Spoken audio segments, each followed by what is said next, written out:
All right, so the halving has completed. What a shock and awe event. It's not meant to be that. The whole point of the way Bitcoin's halving is set up is to allow for monetary policy to execute without a single decision, without a single thought, without a single interference by any human being. It is absolute programmed money for the first time in human history. One of the things I'm noticing is that people who are not subscribed to this channel, so please subscribe to the channel, are constantly messaging me going, "Oh my God, what's happening to the price? How come there's no halving price action? I thought the halving means that there's less Bitcoin. So how come there's no price action going on right now in Bitcoin? What the hell's going on here?" And I have to remind them that it doesn't work like that. The point of the halving when it comes to the issuance schedule is to reduce the daily flow coming from miners down by 50%.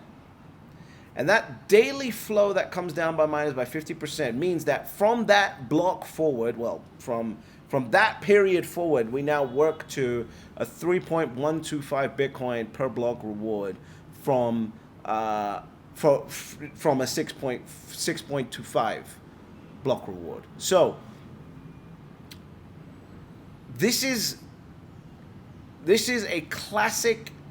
The light just went off on the camera, so that threw me off a little bit. So let me just gather my thoughts again. This is a classic issue when it comes to new people coming into Bitcoin. I had this as well when I first came. It's like every little thing that happens to Bitcoin must impact price. But here's the reality of how markets work. There is going to be a certain pool of supply. Then there's going to be the new daily supply that comes out.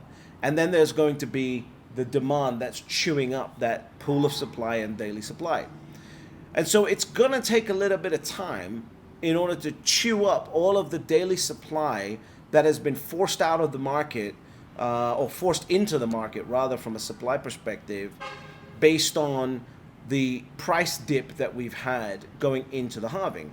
There is going to be a dumpage of coins sitting there. The pool went from here to here, and now the daily supply is slowly is going to go down. And so we are in a situation where we need to chew up this extra supply. This is normal for every halving. This is how it works. If you look at every halving, it generally takes 4 to 6 months after the halving in order for price to start feeling an impact. And if you're sitting there going, "Where's the price going? Why isn't the price moving? Oh my God, the halving's broken." You're being a moron. You're being a moron. That's never how it's worked. It's never how it's really gonna work. Everything is ultimately dependent on the supply and the demand.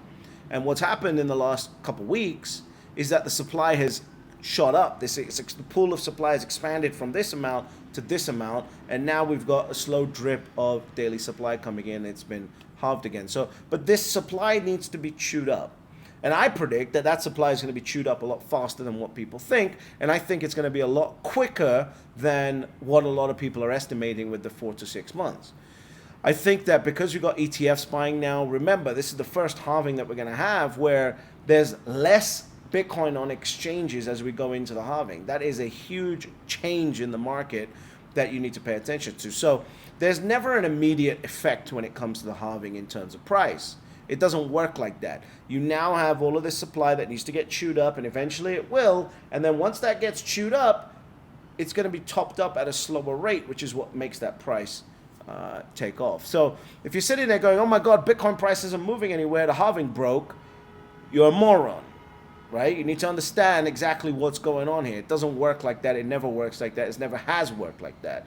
Nothing happens on the day of the halving besides programmed money being cut, the issuance supply being cut in half, which is exactly what we want. Unlike the Federal Reserve, you got to have 12, 14 morons get together and decide for everyone else how it works. This is programmed. There's a consensus. There is a network effect on everyone accepting that consensus, and that's just how it programmatically works for the entirety of human history until the 21 million Bitcoin have been mined. So if you're sitting there going, "Hey, price isn't moving," Doesn't move. It doesn't move on the day of the halving. That's not what happens, right? It's going to take a little bit of time, but from my perspective, the ETFs buying, the fact that we've gotten less coins on exchanges, we just hit a new low on exchanges. I think Coinbase hit the total coins on exchanges hit 1.7 million this last week. That's a new low, right? So we got a new low on coins on exchanges. You got the ETFs coming in. You got the Hong Kong ETFs, which, by the way, the Hong Kong ETFs don't have a futures market, so you can't short against it, which means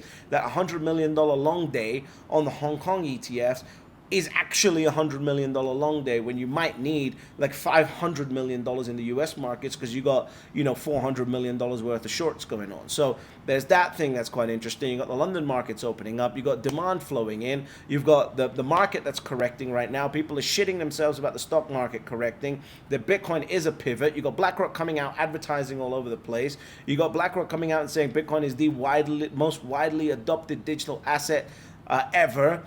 They're going to start promoting it. Their promotion hasn't even started. You got the RIAs, registered investment advisors, starting up in the next few months. You got people now being able to, corporations being able to, by the end of the year, change their rules and actually put Bitcoin on the balance sheet. There is so much demand coming in, but that supply has to be chewed up, and then boom.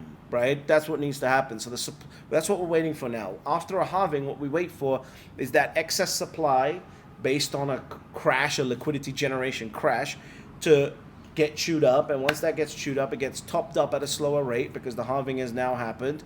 And then the price explodes. And that's what we're waiting for. But ultimately, despite all of that, there are always only 3 rules to Bitcoin. Step number 1, you buy Bitcoin. Step number 2, shut the fuck up. And step number 3, you get fabulously wealthy.